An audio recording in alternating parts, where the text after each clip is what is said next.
So, ayun na nga mga sis, summer na nga, kailangan natin ng travel bag para mag-swimming, mag-beach, or di kaya saan tayo pwede magpunta mga sis. Ito pwede natin dalhin. Ayan, itong ganda na itong travel bag na to mga sis. Alam niyo kung bakit meron siyang hawakan? Dalawa. Ayan, dalawa yung hawakan niya mga sis. Ayan. Ang ginaganda nito mga sis, sobrang laki ng yung loob niya. Ayan, ito yung loob niya mga sis, papakita ko sa inyo. Ayan. Ang ganda ng packet mga sis, sobrang dami niya.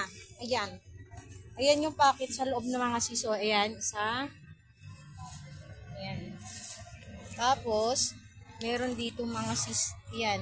Meron din dito, dalawa. So, tatlo lahat yung packet sa loob mga sis. And dito, ang kinaganda nito mga sis, itong likod na to. Ayan mga sis, oh. Ayan. Pwede nyo lagyan ng sapatos or requirements mga sis, yung mga mahalagang bagay, pwede nyo ilagay dito sa loob na to. Ayan mga sis, ang ganda ng bag nito, sobrang kapal ng tela niya. Ayan, napaka-quality niya. Ayan mga sis. Sobrang mura lang nito mga sis ha. Diyan ko lang to nabili sa Yellow Basket.